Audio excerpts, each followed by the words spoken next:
Marcus had been working as a night security guard for only a few weeks when he was assigned to an abandoned corporate office on the edge of the city.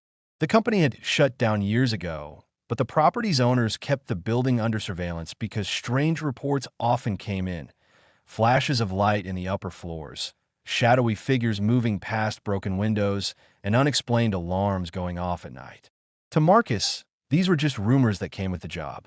But the moment he stepped inside that building for the first time, something about the silence felt heavier than anywhere else he had ever worked.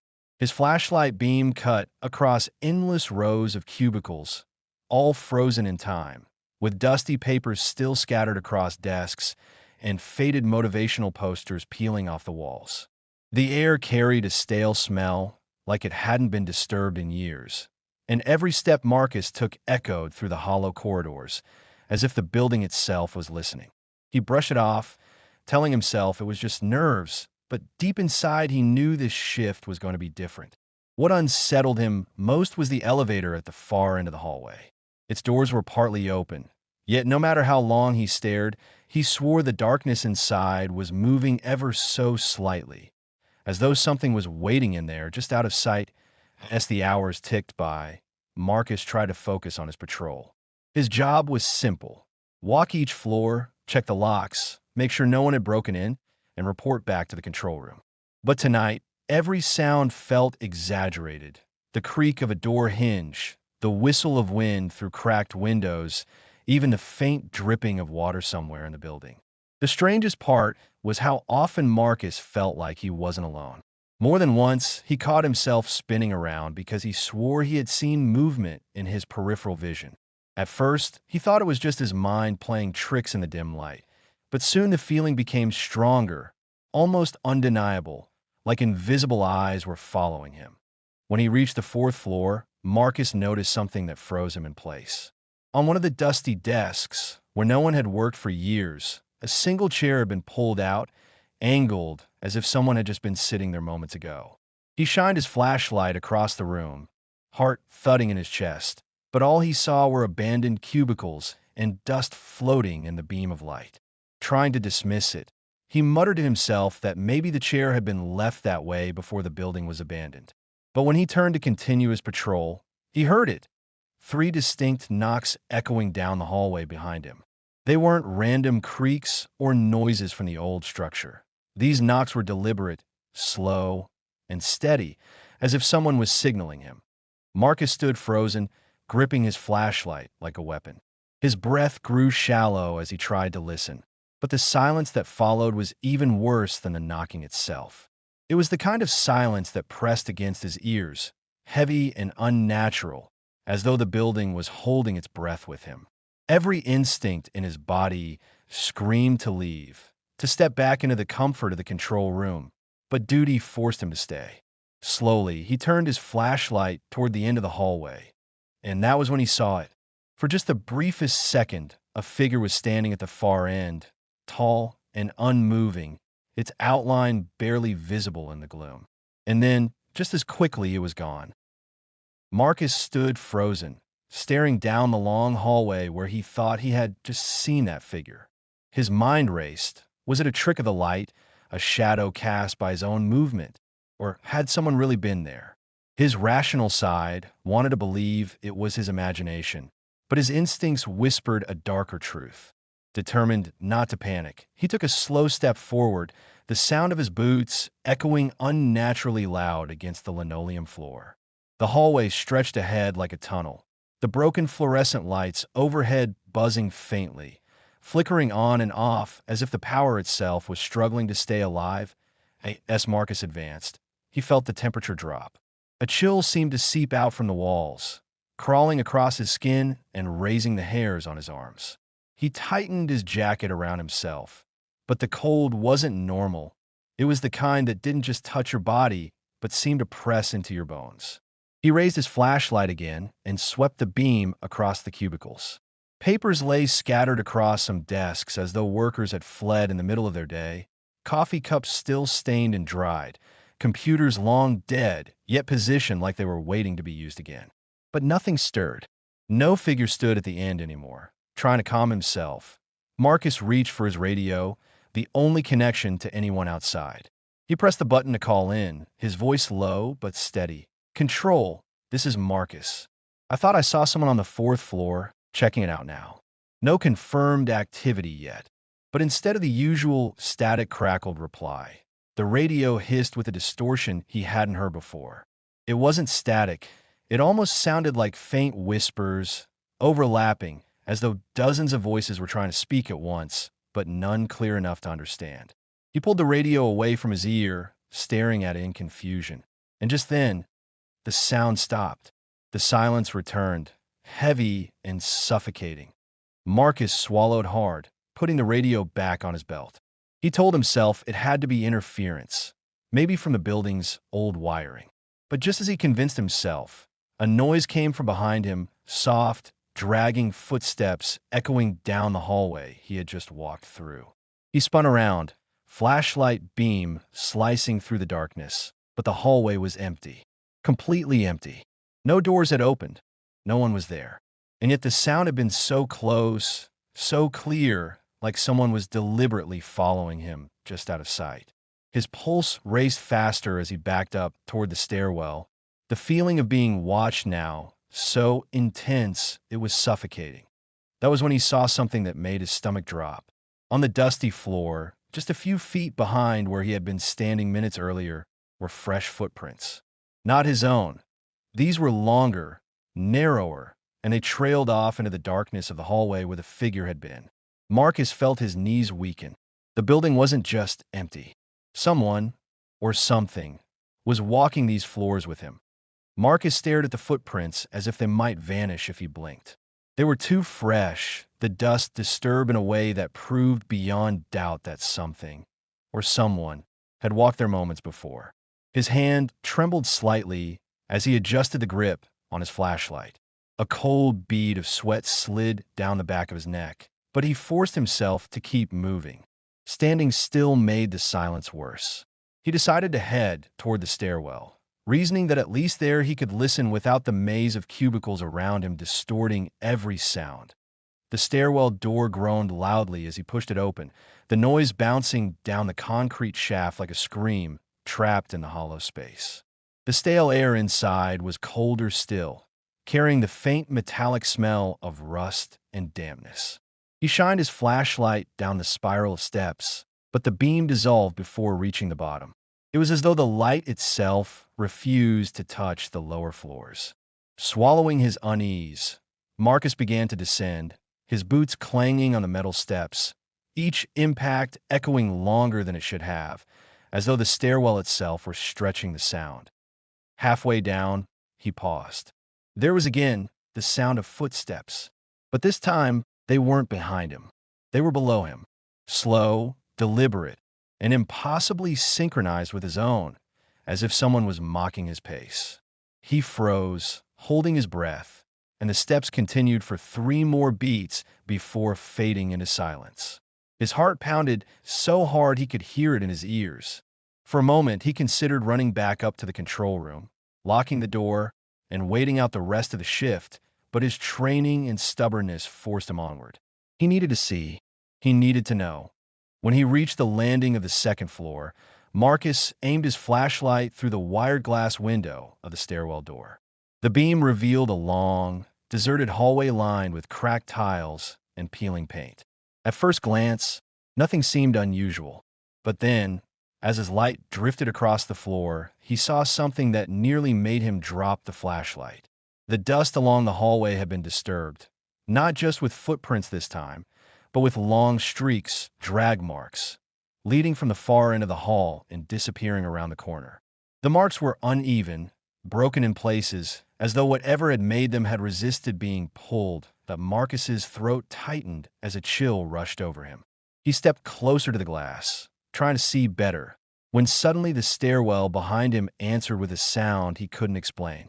A faint, hollow whisper drifted up from the lower levels, rising softly like wind through a tunnel. It wasn't words, at least none he could understand, but it carried the unmistakable weight of intent. Someone whispering just out of reach, calling without language. His breath clouded in front of his face, the stairwell now cold enough that his fingers stung from gripping the flashlight. He spun, shining the beam downward, but the spiral fell into blackness, endless and swallowing. For the first time that night, Marcus felt a sharp stab of fear, not the nervous unease of a creaking building, but real, primal fear. It was the fear that told him he wasn't the hunter on this patrol. He was the one being hunted, and whatever was following him in that stairwell didn't just want him to leave. It wanted him to go deeper. Marcus's instincts screamed at him to retreat, to abandon the stairwell entirely, but his curiosity and duty chained his feet in place. He pressed his hand against the cold metal handle of the stairwell door on the second floor, hesitating for several long breaths before pushing it open. The hinges cried out in protest, a shrill metallic groan that seemed far too loud in the otherwise suffocating silence. The hallway beyond looked like something out of a forgotten nightmare. Ceiling panels sagged, fluorescent lights dangled by wires, and the floor was scattered with broken glass that shimmered faintly under his flashlight beam. Every corner of the corridor seemed to bend inward, as though the building itself was watching that he stepped forward cautiously, his boots crunching against the debris. With every step, the dragging marks in the dust became clearer. They cut through the middle of the hallway like a trail, leading straight ahead before vanishing behind the bend at the far end.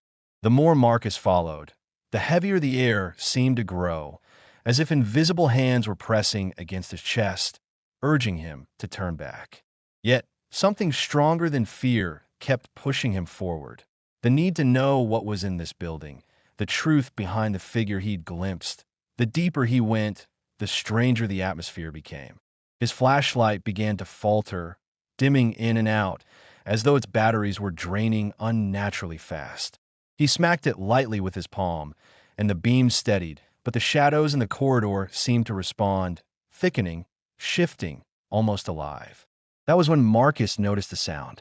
At first it was faint, so soft he thought it was just the ringing in his ears from stress. But as he walked further, the sound grew into a low, steady rhythm.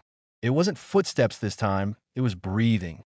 Slow, deliberate inhalations and exhalations, echoing faintly through the corridor.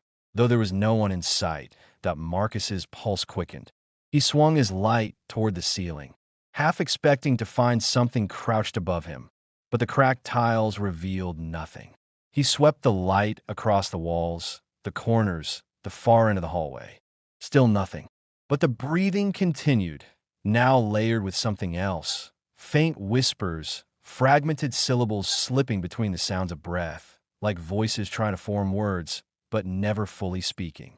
His radio crackled suddenly at his hip, the same distorted static as before, except this time it pulsed in time with the whispers, almost as though the voices inside the building were pushing their way through the device. Then, ahead at the end of the hall, the darkness seemed to thicken unnaturally, as though the shadows themselves had weight. From that corner where the drag marks disappeared, Marcus's flashlight caught the faintest flicker of movement, a pale hand sliding back into the darkness, vanishing before he could fully process what he had seen. His blood ran cold. The trail wasn't leading him toward answers. It was leading him directly to whatever had been waiting for him since he entered the building. For a long moment, Marcus stood frozen, unable to move forward, yet too afraid to turn back. The air around him grew colder, the whispers louder, the breathing heavier. His gut twisted with the dreadful realization that the figure he had seen earlier wasn't avoiding him at all. It had been guiding him, leading him step by step into the heart of the building where it waited. And now, standing in that corridor of shadows, Marcus understood something terrifying. Leaving might no longer be an option, but Marcus's throat was dry as he forced himself to take one step closer, then another, toward the corner where the pale hand had slipped out of sight. Every fiber of his body screamed to turn back, but his flashlight beam guided him onward like a thin lifeline in the suffocating dark. The silence of the building was no longer empty. It was charged, like the heavy stillness before a storm. His boots pressed into the thick dust carpeting the floor, leaving fresh imprints alongside the long drag marks. And with each step, he could feel the weight of the unseen eyes on him, tracking his every movement. When he reached the bend in the hallway, he paused. The shadows seemed unnaturally deep here, clinging to the walls and stretching across the floor in shapes that didn't match the angle of his light. He leaned forward cautiously, sweeping his flashlight past the corner. At first, he saw nothing but more corridor. But then, at the edge of the beam, something stirred. A tall shape was standing perfectly still at the far end, half merged with the darkness, its outline just visible enough to suggest a human form, but wrong, distorted, as if its limbs were slightly too long, its posture too rigid that Marcus's breath caught in his throat. He blinked, and for a second, he thought the figure had vanished, but when his eyes adjusted, it was still there, unmoving, watching him. The air grew impossibly cold, and the low breathing he had heard before was now unmistakably tied to this presence. The sound filled the corridor, rattling in and out like someone exhaling through hollow lungs. He tried to steady his own breathing, but his chest heaved uncontrollably, and the noise of his fear seemed to echo off the walls, mixing with the presence's unnatural rhythm. Desperate for control, Marcus raised his radio again, pressing the call button. "Control, do you copy?" His voice cracked with tension. The radio answered with nothing but static at first, then something worse. Amid the hiss, a voice emerged. Not the calm tone of a dispatcher, but a broken, distorted whisper. It repeated his name, over and over. "Marcus! Marcus! Marcus!" The voice was layered, like many voices speaking at once in perfect unison, yet not in any recognizable pattern. He dropped the radio, the sound echoing through the hall before cutting off abruptly as it hit the dust-covered floor. The figure at the end of the hall shifted then. Not a step forward, but a subtle tilt of the head, like it had been waiting for his reaction, studying him. That tiny movement was somehow worse than if it had charged at him. It wasn't rushing. It wasn't hiding anymore. It wanted him to know it was real. Marcus's flashlight flickered, the beam stuttering like a dying heartbeat, and for the briefest instant when the light went out, the figure appeared closer. When the beam steadied again, it was back at its original distance, as though reality itself had glitched, as suffocating dread pressed down on Marcus, heavier than anything he'd ever felt. He realized, with dawning horror, that he wasn't patrolling an abandoned building anymore. He had stepped into something else entirely, a space where the rules of the ordinary world no longer applied. The figure wasn't just in the corridor. It was in the building, in the walls, in the very air. It wasn't bound to shadows. The shadows were bound to it. Marcus's hand trembled so violently he nearly dropped his flashlight. He wanted to run, to flee back to the stairwell, to throw open the door and escape into the night. But his legs wouldn't move. It was as if the very floor had him rooted in place, forcing him to stand there and acknowledge what was now undeniably true. He wasn't guarding the building. The building and the thing that lived inside it was guarding him. The air in the corridor felt thick, as though Marcus were breathing through water. His chest rose and fell rapidly, every inhale burning his lungs, every exhale sounding too loud in the unnatural silence. His flashlight shook in his hand, the beam trembling across the walls and ceiling as he tried to keep it steady. At the far end of the hallway, the figure still stood, impossibly still, its head cocked at an angle too sharp to be natural. The distorted outline made it look human, but something in Marcus's gut screamed it was not. He knew, without explanation, that whatever he was seeing was only a glimpse of its true form, something far worse concealed beneath the thin veil of shadow. Then it moved, not in a way Marcus could fully register at first. The figure didn't take a step forward. It shifted, as though the space between them had folded slightly, bringing it closer without movement. One moment it was at the far end, and the next it was several feet nearer. The distance between them shrunk in a way that made Marcus's stomach lurch. The shadows around it pulsed faintly with each flicker of his flashlight, like the darkness itself was breathing along with the figure. He stumbled back instinctively, his heel crunching into a shard of glass on the floor. The sound cracked through the hallway like a gunshot. The figure tilted its head again, and this time, Marcus swore he heard something, a faint clicking like the dry snap of bone or the grinding of teeth. The sound echoed unnaturally, bouncing down the walls as though the building itself were amplifying it. His mind scrambled for rational explanations. Maybe a squatter, maybe some trick of his panicked senses. But the dragging marks on the floor, the whispers through the radio, the impossible way it had shifted closer, all of it told him there was nothing rational here. He forced his shaking legs to move, inching backward toward the stairwell door. His hand fumbled for the handle behind him without taking his eyes off the figure. The cold metal felt like salvation under his palm. He yanked the door, but it wouldn't budge. He pulled harder, rattling the handle with both hands, but the stairwell door was locked tight, something he knew wasn't possible. He had unlocked it minutes ago. His heart slammed in his chest as panic surged through him. The building wasn't letting him out. A low hum filled the air then, vibrating through the walls, through the floor, even through his own body. It was so low and deep it rattled in his bones, shaking him from the inside. His flashlight flickered again, and for a fraction of a second during the darkness, he felt, knew, that the figure was right in front of him. The heavy, ice-cold air pressed against his face, and he could hear the ragged, hollow breathing pouring into his ear as though the presence was inches away. When the beam returned, it was still halfway down the hall, unmoving. But Marcus no longer believed his eyes. The thing didn't need to walk to reach him. It could simply be wherever it wanted to be. His hands trembled violently against the stairwell door, and sweat soaked through the back of his shirt. His mind screamed for escape, but there was no path. The corridor stretched endlessly in front of him, shadows curling at the edges of his light, and behind him, the stairwell had sealed itself like a trap. The whispers returned, soft at first, then layering into dozens of broken voices, all overlapping, each one pressing into his ears from every direction. They weren't words he could understand, but the rhythm carried a meaning that his body felt before his mind could grasp it.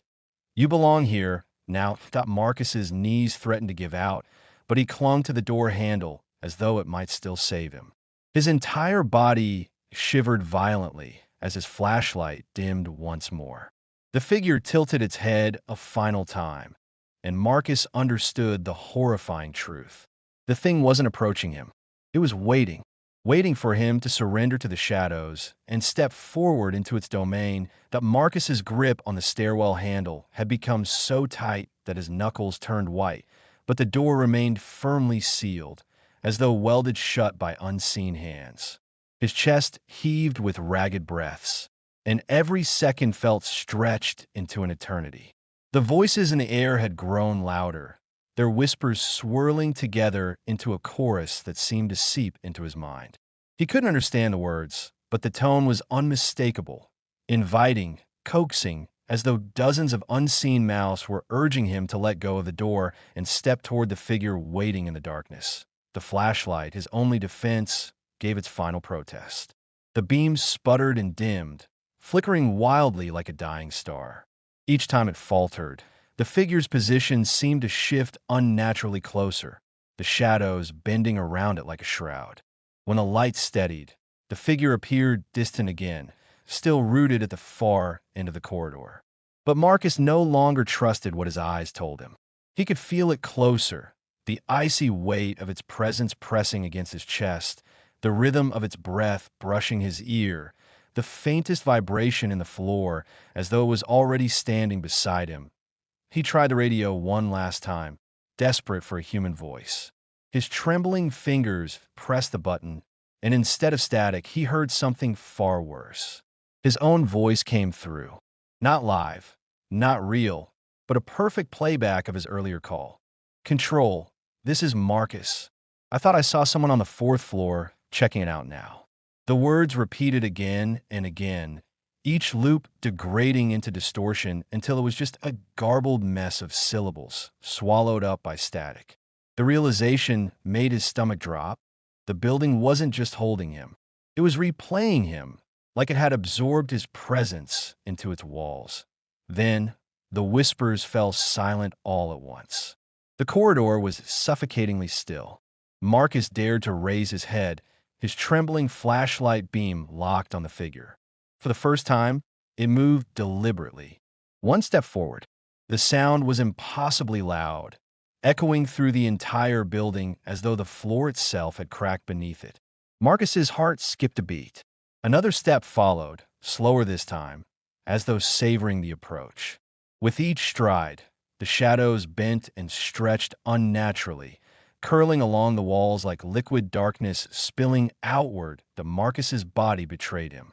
His knees weakened, and his back slid against the stairwell door as his legs buckled, forcing him to crouch low. He wanted to scream, to beg, but no sound left his throat. The figure was now halfway down the corridor, no longer distant, no longer a blur. Its shape was wrong in ways his mind refused to process. Too tall, limbs bending at angles that broke the illusion of humanity. The head tilted with jerking motions, like a marionette controlled by tangled strings. His flashlight gave one last flicker before dying completely, plunging the corridor into absolute blackness. And in that pitch dark, Marcus realized the most terrifying truth of all. The figure didn't need light to find him. He could feel it standing directly in front of him now, its breath colder than ice brushing against his face, its presence overwhelming every corner of his being. The chorus of voices returned, this time inside his head, whispering with suffocating clarity, "You are part of us now." The stairwell door behind him groaned once, as if straining against immense pressure. Then everything went silent. No breaths, no voices, no footsteps, just silence. When the building's morning guard arrived hours later to relieve Marcus, the control room was found empty. His flashlight lay on the floor in the corridor, cracked and lifeless. The drag marks that had once stretched into the shadows now ended directly at the stairwell door. But Marcus was never seen again. This day. The night guards refused to take that shift alone.